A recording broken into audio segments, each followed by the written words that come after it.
Hello guys, तो आज हम अपने आखिरी लेक्चर पे आ चुके हैं फंडामेंटल्स ऑफ मैथमेटिक्स के set theory. What is set theory? सबसे पहले हम लोग स्टार्ट करते हैं in understanding what is a set. Set क्या चीज़ होती है? Actually a set is a collection of well defined objects which are distinct from each other. Sets are generally denoted by capital letters A B C etcetera and the elements of the sets are small a small V small C. ऐसा आप कैसे भी denote कर सकते हैं। जैसे एक set में आपको दिखाऊँ, ऐसे मेरे पास अंदर एलिमेंट्स डिफाइन होते हैं। नॉर्मली हम लोग सेट को इस तरह से डिफाइन करते हैं। एक याद रखना है, एक हमारे पास नल सेट भी होता है, इसको एम्प्टी सेट भी बोलते हैं। इसको हम रिप्रेजेंट करते हैं फाई से। उम्मीद करता हूँ ये चीज़ आपको समझ में आ गई होगी। फाई मतलब कुछ नहीं, खाली कुछ भी नहीं, इसको हम लोग फाई बोलते हैं। तो आप चीज़ समझ गए होंगे। तो बेसिकली एक सेट को आप किस तरह से रिप्रेजेंट कर सकते हो, दो तरीके होते हैं। एक तो आप ये डायरेक्ट जैसे मैंने लिखा है इसको रिप्रेजेंट कर दो, इसे बोलते हैं रूस्टर फॉर्म के अंदर।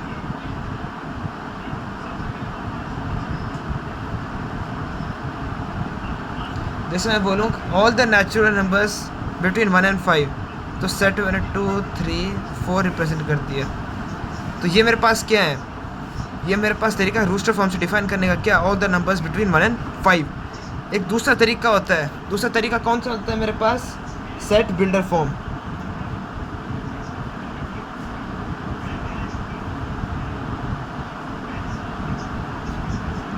सेट बिल्डर फॉर्म क्या होता है? इसके अंदर हमें रिप्रेजेंट करना पड़ता है किस तरह से? जैसे मैं लिखा ए, मेरे पास कोई भी सेट है, कैसे लिखूंगा मैं इसको? एक एग्जांपल जैसे यहाँ पर एक्स मेरे पास नेचुरल नंबर है,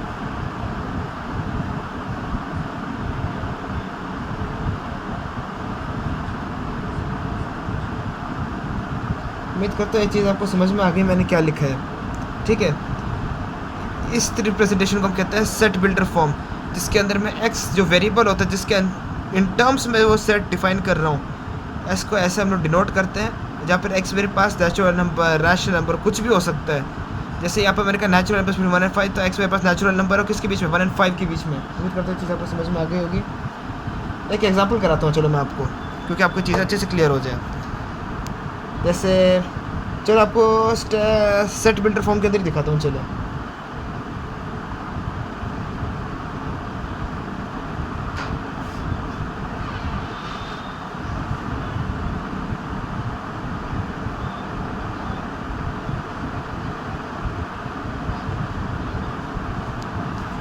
अब मैं पूछूंगा, जैसे मेरे पास ये सेट है, ये सेट किसके बराबर है? मैं आपको ऑप्शन देता हूँ 5 14 3 4 3 या 4। एक बार आप रुकिए और खुद से सॉल्व करके देखें इसको। ठीक है, अब आपने ट्राई कर लिया।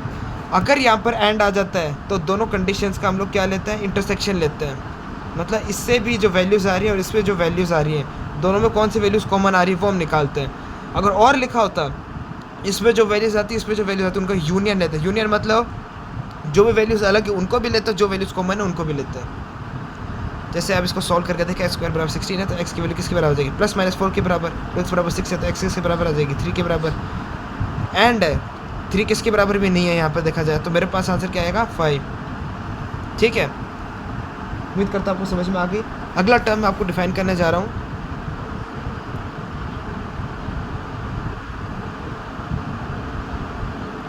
Cardinality of a finite set. Cardinality क्या होता है?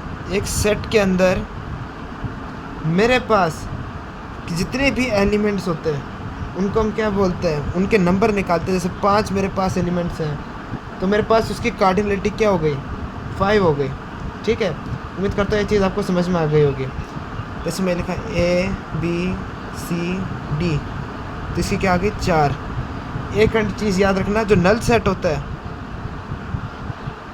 5, इसकी कार्डिनलिटी क्या होती है? इसकी कार्डिनलिटी आती है 0। The only condition where the cardinality is 0।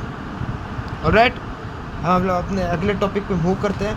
अगला टॉपिक मैं आपको बताऊंगा what are the types of sets. अब हम अपना अगला टॉपिक स्टार्ट करने वाले हैं, types of sets.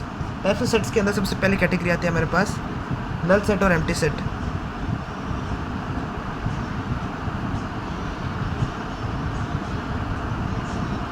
Null set या एम्प्टी सेट मेरे पास क्या चीज़ होती है, बेसिकली मैं आपको पहले बता चुका हूँ। नल सेट, एम्प्टी सेट, इसको वॉइड सेट भी कहते हैं। इसको कैसे रिप्रेजेंट करते हैं, फाई से रिप्रेजेंट करते हैं या फिर कर्ली ब्रैकेट ऐसे रिप्रेजेंट करते हैं। बेसिकली इसमें चीज़ ये होती है कि इसके अंदर कोई भी एलिमेंट नहीं होता है, no element is present in this set.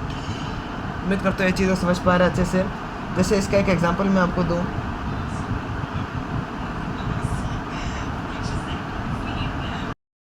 हाँ, तो जैसे मैं कंटिन्यू करूँ तो ए मेरे पास था, इस तरह से मैं डिफाइन कर रहा हूँ आपके पास।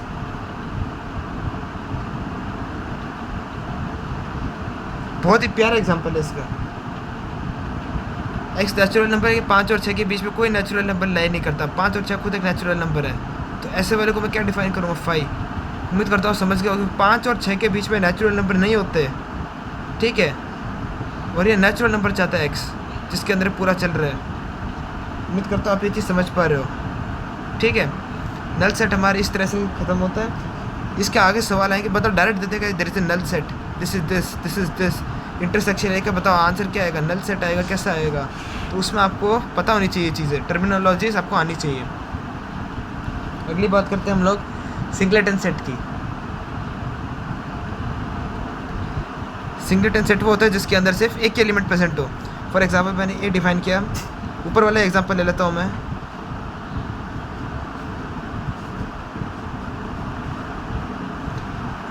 तो इसमें मेरे पास क्या आ जाएगा, एक सिंगलेटन के अंदर 6 आ जाएगा मेरे पास।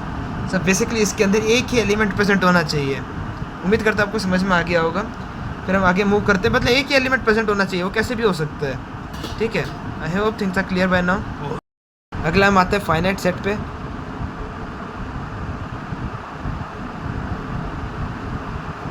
What is a finite set? Finite set मतलब होता है उसके अंदर जितने भी एलिमेंट्स हैं वो फाइनाइट रहे। जैसे ए कोमा बी कोमा सी, तो कार्डिनलिटी क्या है, 3 आ गई।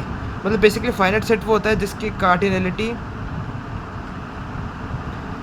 Must be finite, it must not tend to infinity. उम्मीद करता हूँ समझ गए होंगे। जैसे मेरे पास नल सेट हो गया, कोई भी सेट हो गया जिसके अंदर काउंटेबल नंबर ऑफ ऑब्जेक्ट्स हैं, उसको हम क्या कहते हैं, फाइनाइट सेट कहते हैं। उम्मीद करता हूँ चीज़ क्लियर है। वैसे ही हमारे पास आता है इनफाइनाइट सेट।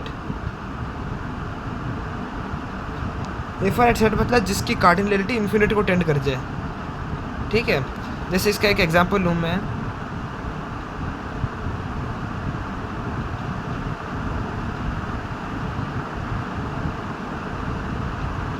तो मेरे पास क्या बन जाएगा, 2 3 4 टेल सो ऑन।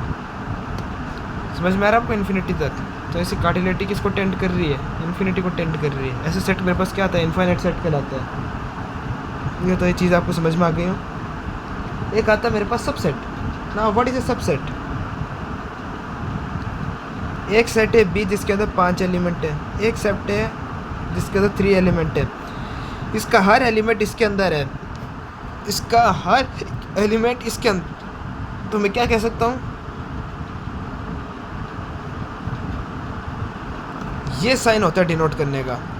उम्मीद करता हूँ चीज़ें क्लियर है, ठीक है। ये मतलब डिनोशन है, मतलब ये रिप्रेजेंट करने का तरीका होता है एक, क्योंकि ये एक पूरा एक सेट है और ये बी के अंदर बिलोंग करता है, इसलिए A is the subset of B. A is the subset of B. उम्मीद करता है ये चीज़ आपको समझ में आ गई होगी। और अगर मेरे पास ये सिंपल एलिमेंट होता है, जैसे आपको एक चीज़ बताऊँ मैं, बी को लिखा मैंने और एक मैंने लिखा A1 है मेरे पास नॉर्मल 1, A2 है मेरे पास सेट के अंदर 1, और एक A3 है मेरे पास सेट के अंदर 1, 2। तो याद रखना इसको हम अलग अलग तरीके से कैसे रिप्रेजेंट करते हैं। अगर नॉर्मल, अगर बिना ऐसे कर्ली ब्रैकेट के बाहर है तो एक एलिमेंट है, और एलिमेंट को बी के साथ कैसे रिप्रेजेंट करते हैं, तब ये साइन लगाते हैं। अब ये कर्ली ब्रैकेट्स के अंदर है, A2 ये बन जाएगा। तो 2 हो या 3 से कोई फ़र्क नहीं पड़ता, कर्ली ब्रैकेट के अंदर है तो डायरेक्ट ऐसे लिखते हैं। उम्मीद करता है चीज़ आपको समझ में आ गई होगी सबसेट क्या होता है, ठीक है। अब अब हम आते हैं प्रॉपर सेट पे। What is a proper set? Proper set मतलब क्या होता है, मेरे पास कोई भी मेरे पास एक सेट दे रखा होता है, मान लो इसके अंदर कोई n नंबर ऑफ़ एलिमेंट्स हैं, कोई मेरे को एक अलग सेट दे रखा है b जिसके अंदर m नंबर ऑफ़ एलिमेंट्स हैं, ठीक है। बात को आप थोड़ी गहराई से समझना, what is a proper set. चीज़ इसमें बस इतनी है कि मेरे पास b एक के अंदर ऐसा आता है, b can't be equal to a। जैसे मैं आपको बताऊं 1 2 3 1 2 3, ये सेट a है, ये सेट b है, तो b is a subset of a। मैं कह सकता हूँ at a is a subset of b। अगर ये कंडीशन मैच कर दी जाती है तो हम क्या बोलते हैं, a इक्वल्स टू b है। लेकिन कभी भी प्रॉपर सेट के अंदर ये बराबर नहीं होते, मेरे पास ये कंडीशन चलती है, समझ रहे हो। तो ये चीज़ है इसके अंदर, याद रखना। नंबर ऑफ प्रॉपर सेट्स कैसे होते हैं मेरे पास, जैसे 1 2 3 मैंने डिफाइन कर रखा है यहाँ पर। 1 इसका प्रॉपर सेट है, 2 इसका प्रॉपर सेट है, 3 इसका प्रॉपर सेट है, 1 2 इसका प्रॉपर सेट है, वैसे 2 3 3 1 इसका प्रॉपर सेट है, फिर 1 2 3 इसका प्रॉपर सेट है। 7 आपको दिख रहे हैं, और एक और बनेगा 5 इज़ ऑलवेज अ सबसेट। ये चीज़ आपको हमेशा याद रखनी है, 5 हमेशा एक सबसेट होगा, लेकिन 5 कभी भी एक प्रॉपर सबसेट नहीं होगा, याद रखना। प्रॉपर सबसेट के अंदर मतलब प्रॉपर सेट या प्रॉपर सबसेट के अंदर कभी भी 5 इंक्लूड नहीं करना होता, ठीक है। तो अगर मैं ये लिखूँगा number of subsets of a set, एक सेट के कितने सबसेट्स हो सकते हैं, तो उसे 2 की पावर n लिखते हैं। लेकिन नंबर ऑफ, अगर प्रॉपर सेट्स की बात करूँ मैं, तो वो आते हैं 2 की power n minus 1, where n is the total number of elements in that set, ठीक है। उम्मीद करता हूँ आपको प्रॉपर सबसेट समझ में आ गया होगा अच्छे से। अब हम बात करते हैं what is a universal set.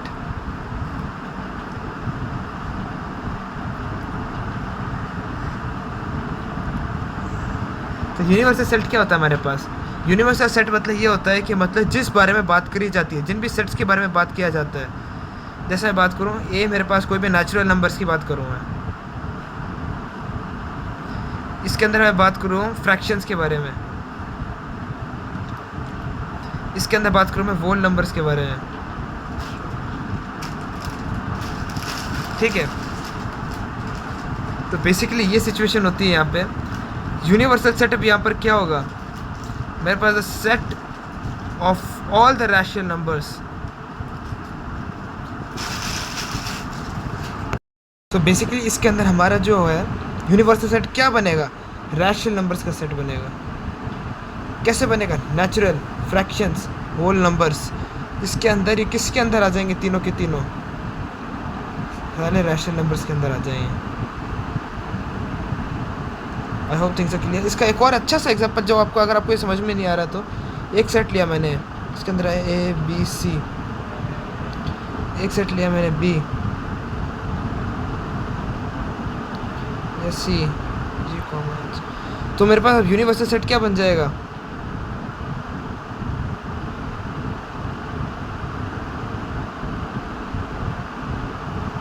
उम्मीद करता हूँ ये आपको समझ में आ रहा है। इसे हम यूनिवर्सल सेट कहते हैं, ठीक है। I hope things are clear on this part. अब एक बात है, what is a power set. Power set एक टर्म डिफाइन करी जाती है जहाँ पर हमारे सारे के सारे सबसेट्स को एक साथ अलाइन कर दिया जाता है। जैसे आपको मैं बताऊँ, जैसे एक एग्जांपल लेकर बताता हूँ।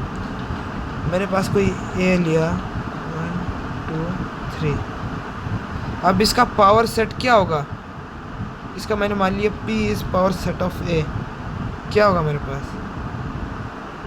1 2 3 1 2 1 3। वैसे ये इनके 2 3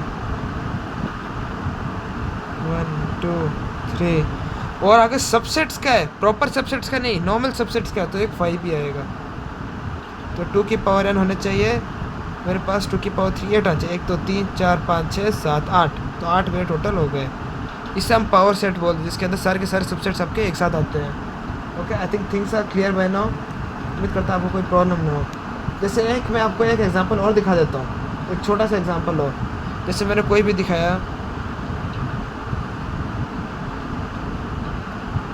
एक के अंदर है x, y, ठीक है। अब बताओ कि इसका पावर सेट क्या होगा, ठीक है, खुद से बनाओ आप कि x की पावर y, y की पावर x जिसके पावर सेट में आएगा, कभी नहीं आएगा, क्योंकि एक बार ऐसे सवाल आ रखा है जेईई मेंस के अंदर जहाँ पे बच्चा कंफ्यूज होता है, ऐसे नहीं लगाना होता। आप बस इसका सिंपल सा याद रखना है, x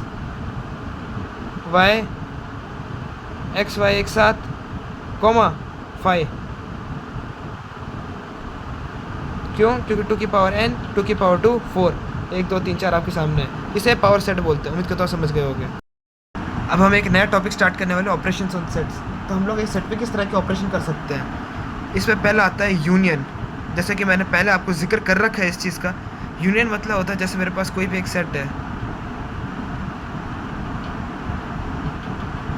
बी मेरे पास कोई भी एक सेट है 2 3 5, तो इसके सारे एलिमेंट्स एक साथ क्लब कर दिए जाते हैं। तो सी मेरे पास है, ए, इसका सिग्नेचर याद रखना, इसका सिंबल होता है एस से, ठीक है। मतलब अगर किसी भी 2 का यूनियन लेना है तो ए यूनियन बी लिखते हैं, 3 का लेना है A union B union C लिखते हैं। उम्मीद करता हूँ ये चीज़ आपको समझ में आ रही हो। जैसे सी लिखा मैंने, सी को मैं क्या लिखूँगा, ए यूनियन बी, सी किसके बराबर हो जाएगा, 1 आएगा। 2 दोनों में है तो 2, इसका मतलब ये नहीं कि मैं 2 बार 2 को लिखूँगा, मैं 2 को सिर्फ एक बार लिखूँगा, 3 एक बार लिखूँगा, 4 एक बार लिखूँगा और 5 एक बार लिखूँगा। ये होता है इसका यूनियन। मतलब हर एक के अंदर एक एलिमेंट एक बार आना चाहिए, और अगर कोई चीज़ कॉमन आ रही है तो उसको एक बार ही लिखी जाएगी। उम्मीद करता हूँ मतलब इसके अंदर कोई भी वैल्यू सेम नहीं होनी चाहिए। उम्मीद करता हूँ ये चीज़ आपको समझ में आ गई होगी। जैसे एक एग्जांपल मैं आपको और बता देता हूँ। मैंने एक नेचुरल नंबर का सेट डिफाइन किया, एक सेट ए जिसके अंदर सारे के सारे नेचुरल नंबर्स भरे हुए हैं, एक सेट बी लिया जिसके अंदर सारे सारे वो नंबर्स भरे हुए हैं। तो बेसिकली अगर मैं सी लूँ जिसके अंदर ए यूनियन बी है, तो उसका मतलब बस यही है कि सी मेरे पास क्या बन जाएगा, वोल नंबर ही होगा मेरे पास, वोल नंबर वाला, क्योंकि इसके अंदर 0 एक्स्ट्रा आ जाएगा, 1, बाकी सारे इसके तो कॉमन है, 1 2 3 वो एक बार ही आने हैं। उम्मीद करते हैं चीज़ आपको समझ में आ गई हो और आपको कोई प्रॉब्लम ना हो। अगले इसके बाद आता है हमारे पास इंटरसेक्शन।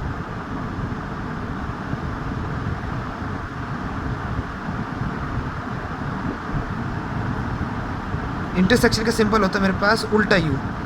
इसका मतलब क्या होता है, जैसे मैं लिखा ए इंटरसेक्शन बी, एक के अंदर है मेरे पास 1 2 3 4 5, बी के अंदर है 3 7 5, ठीक है। सेट के अंदर आप कैसे भी आगे पीछे कर सकते हो, कोई दिक्कत नहीं है, लेकिन बेसिकली मैं ये कहूँगा आप इसको ऐसे ऑर्डर में लिखें। मैंने आपको थोड़ा सा भी करने को बताया कि आप ऐसे भी लिख सकते हैं। तो इस पर आप जो भी चीज़ कॉमन है वही बाहर आएगी।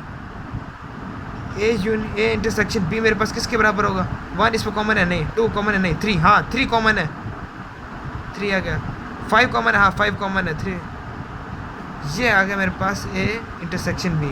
उम्मीद करता हूँ आपको इंटरसेक्शन का फंक्शन समझ में आ गया होगा, ठीक है।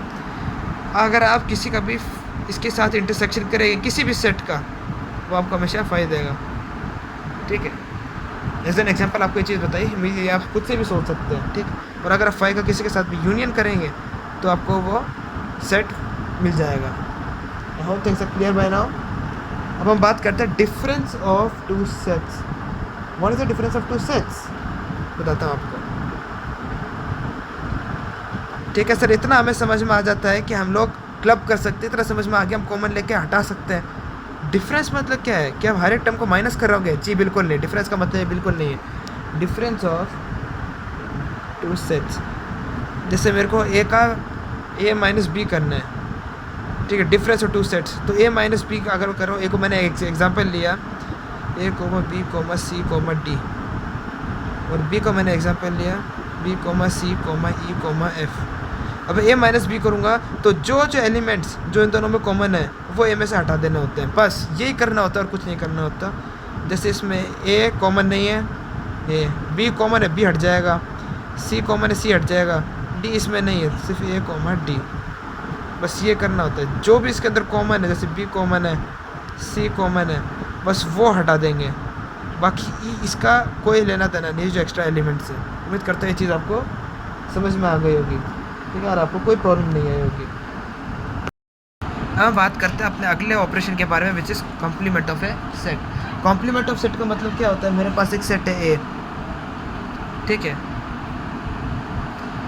एक आता है यूनिवर्सल सेट और एक बाय डिफाइन किया सेट बी, ठीक है। यूनिवर्सल सेट का मतलब क्या होता है, ए प्लस बी, यहाँ पे कोई दिक्कत नहीं। और अगर मैं लिखूँ ए कॉम्प्लीमेंट को ए टी से भी रिप्रेजेंट करते हैं, लेकिन पहले रिप्रेजेंट करते थे, अब नहीं करते। इसको आज के टाइम पे हम लोग गलत मान लेते हैं, इसको टाइप से मैट्रिसेस के अंदर मान लेते हैं। इसको आपको ऐसे रिप्रेजेंट नहीं करना है, आपको इसे ऐसे रिप्रेजेंट करना है और एक कॉम्प्लीमेंट। समझ गए होंगे आप ये चीज़। अगर आपको ये भी पसंद नहीं आए तो किताबों में कई जगह आप देखोगे ये लिखा हुआ मिलेगा आपको, ये वाला यूज़ मत कर लेना। अब जब से मैट्रिसेस एंड डिटरमिनेंट्स आ गए तब से ये चीज़ हट चुकी है। तो ये 3 चीज़ें आपके पास, ठीक है। उम्मीद करता हूँ आपको समझ में आ रही है। आपको कॉम्प्लीमेंट लिखना है, ऐसे लिखना है। तो ए कॉम्प्लीमेंट मेरे पास किसके बराबर आ जाएगा, मैं ये वाला उठा रहा हूँ। ए कॉम्प्लीमेंट मेरे पास सीधा आ जाएगा u माइनस ए, बस इतना सा है और कुछ नहीं है। उम्मीद करता हूँ आप ये चीज़ समझ गए होंगे।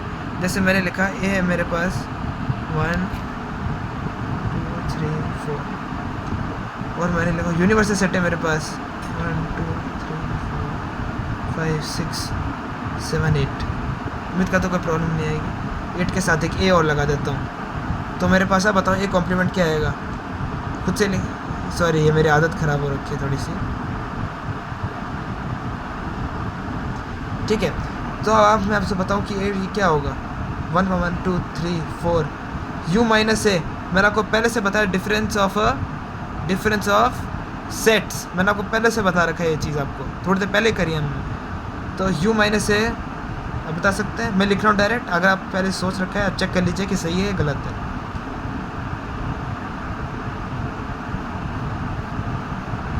आई होप यू आर कंफर्टेबल। बाकी अब आगे हम लोग किस चीज़ के बारे में बात करेंगे, आगे हम बात करेंगे कार्टेशियन प्रोडक्ट ऑफ 2 सेट्स के, मतलब दो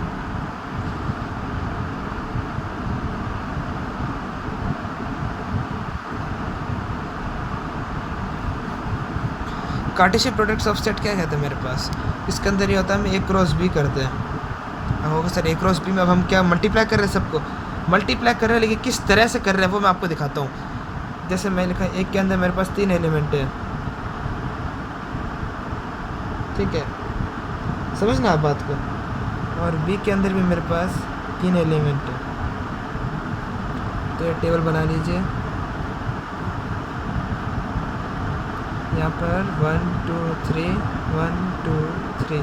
तो यहाँ पर मेरे पास क्या आ जाएगा 1 1 2 2 3 3, यहाँ 2 3 2 1 3 1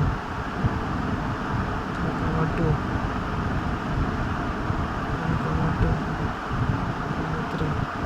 उम्मीद करते हो ये चीज़ आप समझ गए हो। लेकिन 1 3 3 1 एक तो एक को काट दिया, 1 2 1 के बराबर 2 3 3 2 है। तो मेरे पास टोटल कितने बन गए, 1 2 3 4 5 6। तो 6 एलिमेंट आ जाएंगे मेरे पास ए क्रॉस बी के अंदर। कौन से 1 1 2 2 3 3 2 1 3 1 3 2। उम्मीद करता हूँ ये चीज़ आपको समझ में आ गई होगी। इसे हम बोलते हैं कार्टेशियन प्रोडक्ट ऑफ सेट्स। उम्मीद करता हूँ आपको कोई प्रॉब्लम नहीं है यहाँ पे, ठीक है।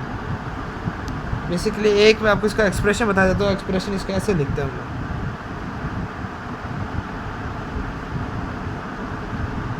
या बेसिक्स है, मतलब एक ही बात है, मैंने ऐसे लिखा है बस। इसका अगर कहीं पर भी आपको ये एक्सप्रेशन लिखा मतलब कार्टेशियन प्रोडक्ट करना है, समझ गए आप। एक आता है equality of 2 sets. When do we say that 2 sets are equal.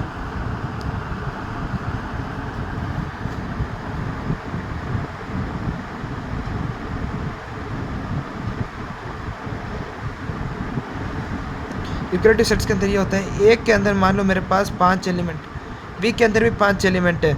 ए का हर एक एलिमेंट अगर बी के हर एक एलिमेंट के बराबर है, जैसे मैंने लिखा A comma B comma C comma D comma E, A का मैंने लिखा B comma C comma A comma E comma D, आगे पीछे हो कोई दिक्कत नहीं। ए बी है सी है डी है ई है 5 एलिमेंट इसमें 5 एलिमेंट इसमें है, इसका हर एक एलिमेंट इसके अंदर, इसका हर एक एलिमेंट तो इससे मैच कर रहा है। तो मैं क्या कह सकता हूँ ए इक्वल्स टू बी है। जैसे मैंने आपको पहले एक चीज़ बता रखी है, अगर मेरे पास, मैं इसको ऐसे भी लिख सकता हूँ, ये सबसेट लगा के और इक्वल टू में बी को भी ऐसे लिख सकता हूँ, कोई दिक्कत नहीं हो। जब ये तो ऐसा आता है तो मेरे पास ये बन जाता है इक्वल्स टू बी। उम्मीद करता हूँ आपको इसके अंदर कोई प्रॉब्लम नहीं है। अब अपना नेक्स्ट स्टार्ट हम लोग नया टॉपिक स्टार्ट करने वाले हैं जो कि है वेन डायग्राम्स। उम्मीद करता हूँ आपको यहाँ पर कोई भी कन्फ्यूजन नहीं है। अगर आपको मेरी वीडियोस में कोई भी आपको प्रॉब्लम या एरर लगता है तो फिर आप please feel comfortable to comment me and let me know, और मुझे बताते रहिए कि मैं अपने वीडियोस और कैसे अच्छा बना सकता हूँ आपके लिए। बेसिकली आप वेन डायग्राम सुनते हो आपके दिमाग में क्या चीज़ आती है? What is a Venn diagram? Venn diagram actually हमारे पास एक मैथमेटिक टूल होता है चीज़ों को ईजिली रिप्रेजेंट करने का। कैसे? जैसे एक सेट को अगर मैं रिप्रेजेंट करना चाहता हूँ, आपको फील आएगी इसके अंदर। अगर आपको पहले वाले मेथड्स बहुत अच्छी फील नहीं आ रही तो अब आपको फील आएगी। जैसे वेन डायग्राम में लिखूँ, ठीक है, ये मान लो, चलो सिंपल से स्टार्ट करता हूँ। ये मेरे पास सेट है ए और ये होता है सेट मेरे पास बी, ठीक है, कोई दिक्कत नहीं आपको। ए मेरे पास मान लो सेट ऑफ नेचुरल नंबर है और बी मेरा सेट ऑफ नेगेटिव इंटीजर्स है। तो इसके 1 2 3 4 5 6 7 -1 -2 -3 -5 -1, ठीक है, क्योंकि 0 is neither positive nor negative, ये बात आप जानते हो। तो दो अलग अलग है मेरे पास, डिसजॉइंट कहते हैं। अगर इस सेट का कोई भी एलिमेंट इसके अंदर नहीं, इसका कोई भी एलिमेंट इसके अंदर नहीं, तो इसे हम डिसजॉइंट कहते हैं। बाकी जैसे इसके अंदर अगर मैं आपको बताऊं, जैसे इसके अंदर मैं आपको कहूँ ए है मेरे पास और ये है बी है। A is set of all non negative, it is, and B is set of non positive. Non negative मतलब 0 1 2 3 4, 0 से मतलब वोल नंबर का है। नॉन पॉजिटिव का, नॉन पॉजिटिव मतलब नेगेटिव और इंक्लूडिंग 0।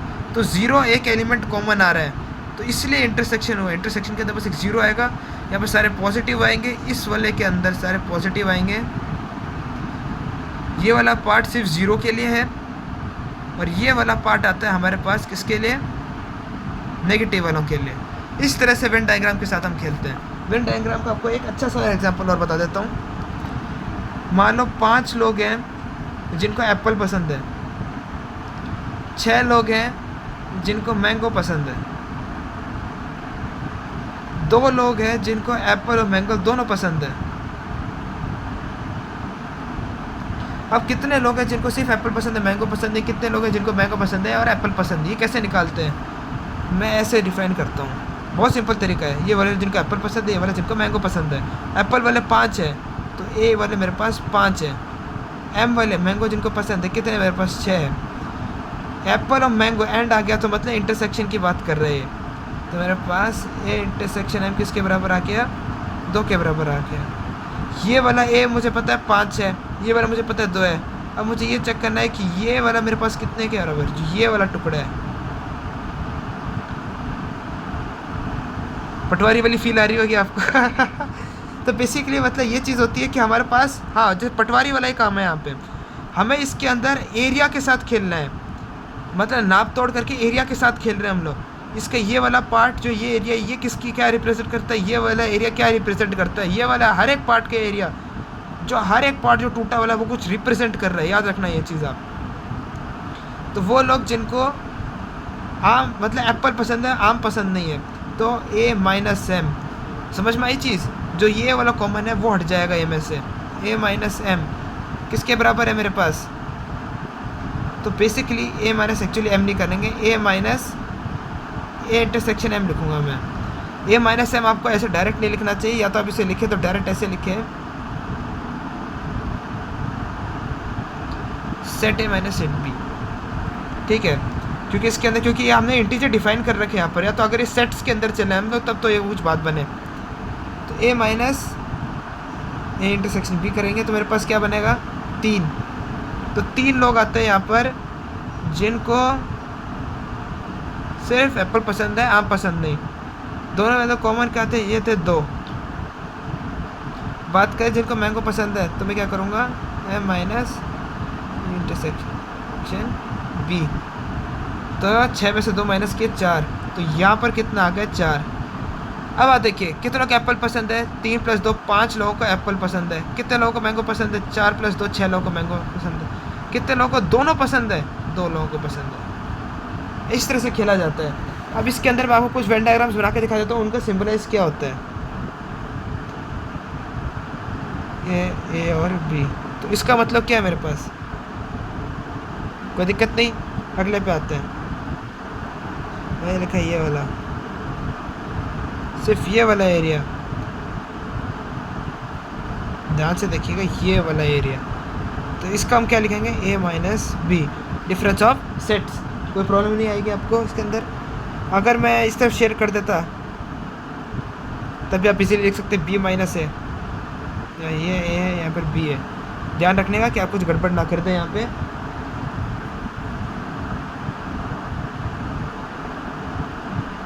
एक बार दिमाग लगा इसको आप क्या कहेंगे, अगर ये a है तो एक बार, क्योंकि मैं बता रहा हूँ आपसे सोच लिया है, अगर नहीं सोचा एक बार पॉज करें सोचें।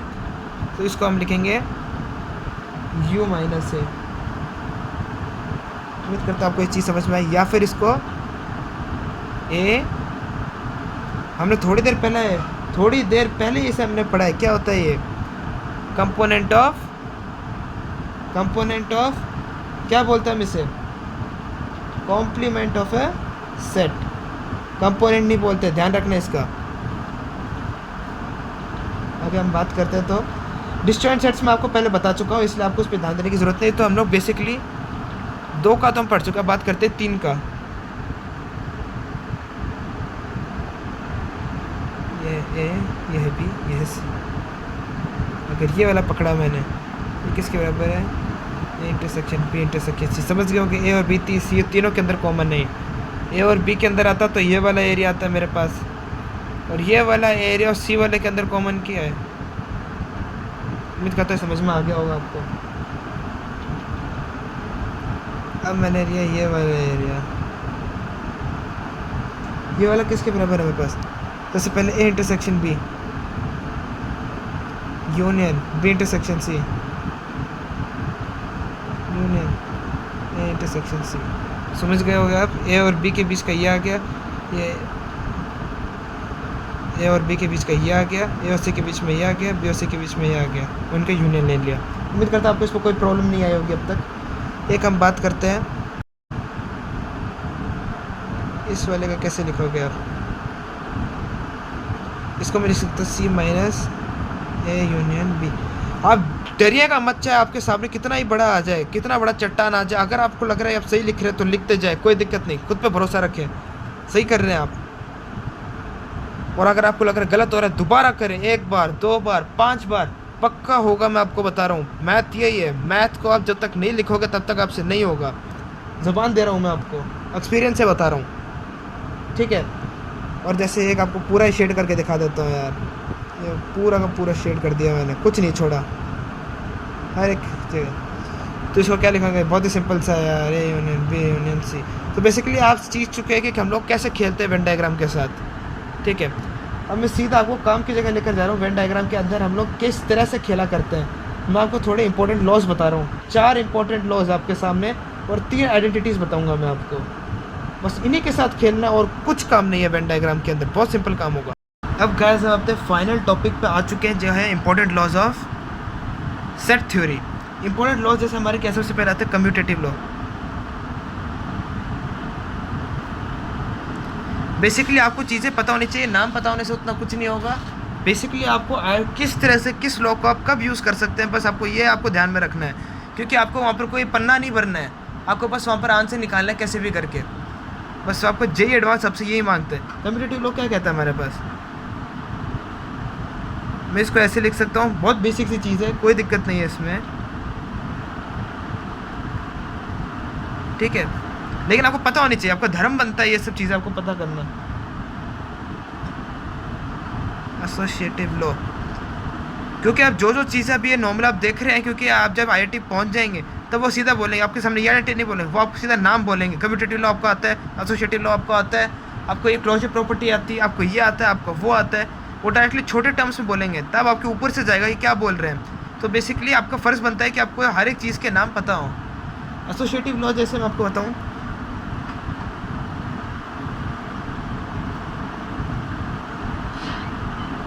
ऐसे लिख सकता हूँ, मैं इसको ऐसे लिख सकता हूँ, अगर सब में यूनियन है तो फिर आपस में एक को बाहर निकाल के 2 को ले सकते हो, सब में इंटरसेक्शन है तो एक को बाहर निकाल के किसी भी 2 को ले सकते हो। उम्मीद करता हूँ आपको किसी को कोई प्रॉब्लम ना आए हो, ठीक है। अब आपका फ़र्ज़ बनता है आप वेन डायग्राम से एक बार इस चीज़ को करके देखें, लेकिन सिंपल से, उम्मीद करता हूँ समझ सकते हो यार इतना। एक आता है डिस्ट्रीब्यूटिव लॉ,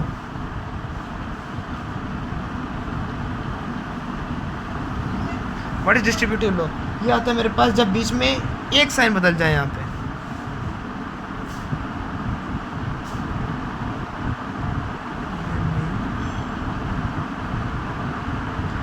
उम्मीद करता हूँ आपको कोई प्रॉब्लम नहीं है। Intersection intersection B intersection C. उम्मीद करता हूँ ये चीज़ आपको इजीली समझ में आ रही है, ठीक है। तो ये चीज़ आपको पता होनी चाहिए। एक आता है मेरे पास डी मॉर्गन लॉ, जो चीज़ मैं आपको इम्पोर्टेंटली बताना चाहता हूँ, ये थोड़ी काम की चीज़ है। डी मॉर्गन लॉ हमारे पास ये कहता है ए यूनियन बी के ऊपर अगर मैंने यहाँ पर ये लगा दिया, ये क्या चीज़ है, मतलब क्या चीज़ है, ये वापस से आई हमारे सामने, कॉम्प्लीमेंट ऑफ ए सेट, नहीं भूलना इस चीज़ को। ये मेरे पास किसके बराबर होती है? अगर इसको अंदर डाला तो ये जो भी साइन बीच में होगा वो बदल जाएंगे और ये बन जाएगा। अगर मैं इसको इस तरह से भी लिखता हूँ,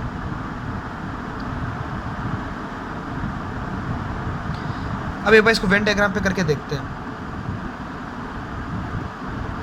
ये यूनिवर्सल से पहले बोले ए यूनियन बी के बाहर का, मतलब ए यूनियन बी के इस वाले के बाहर का। फिर ये बोल रहे हैं ए डैश के बाहर का, मतलब ए के जस्ट, मतलब ए के ए कंपोनेंट, मतलब ए के जस्ट बाहर का।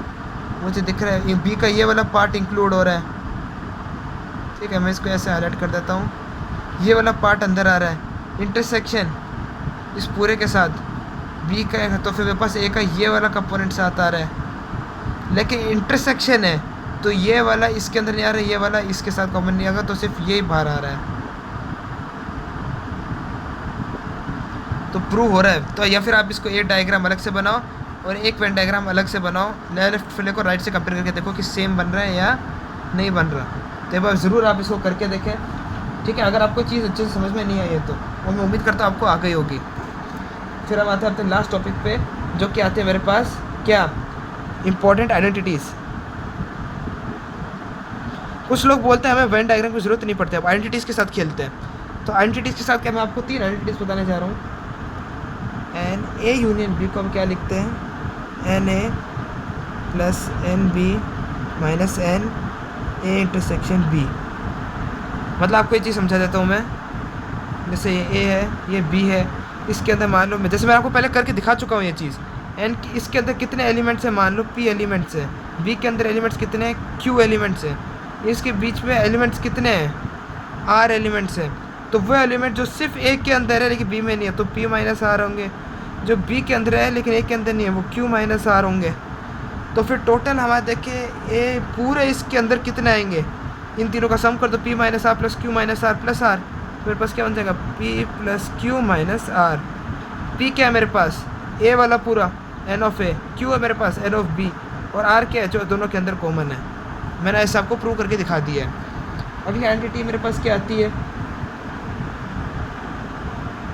हाँ एक चीज़ मैं आपको और बता देता हूँ। N of A union B के अंदर n of A plus n of B, ये भी एग्जिस्ट कर सकता है, लेकिन कब करेगा, जब ये वाला 0 में आ जाए। और ये वाला 0 है, मतलब ए और बी मेरे पास कैसे सेट है, डिसजॉइंट सेट है।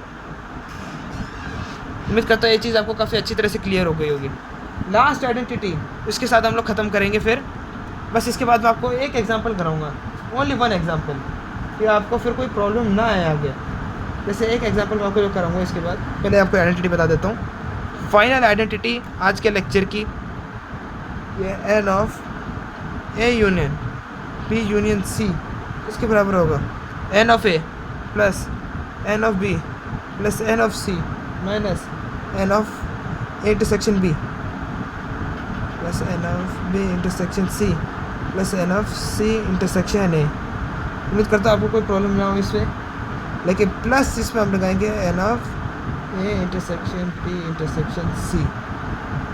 अब मैं आपको समझाता हूँ कि ये मैंने ऐसा क्यों लिखा है। चलो एक बार मैं आप खुद से ट्राई करो, फिर मैं आपको बताता हूँ। अभी कहा था खुद से ट्राई कर, जब तक मैं लिख रहा हूँ पॉज कर लीजिए। अब मैं स्टार्ट करने जा रहा हूँ, ठीक है। सबसे पहला ऑफ एन ओ ए के अंदर मेरे पास ये है, एन ऑफ ए को आप ब्रेक करके देखिए, इसको ब्रेक करके देखिए। जैसे ये वाला कंपोनेंट है, इसको मैंने कहा नॉर्मल स्मॉल है, ये वाला कंपोनेंट है स्मॉल बी, ये स्मॉल सी, ये D E F G।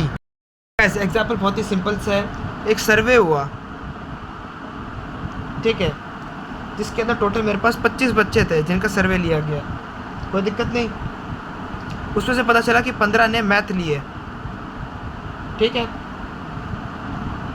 12 ने फिजिक्स लिए और 11 ने केमिस्ट्री लिए, 5 ने मैथ और केमिस्ट्री लिए, आगे 9 ने मैथ एंड फिजिक्स लिए, 4 ने फिजिक्स एंड केमिस्ट्री लिए और 3 लोग हैं जिन्होंने सारे लिए मैथ्स, फिजिक्स और केमिस्ट्री। तो आपका आप क्या निकालना है? आपको बस ये निकालना है यहाँ पे कि ओनली 1 ऑफ द 3 सब्जेक्ट्स कितनों ने लिए है, या तो सिर्फ मैथ, ओनली मैथ, सिर्फ मैथ का, या फिर सिर्फ फिजिक्स, 1 ऑफ 3 सब्जेक्ट्स।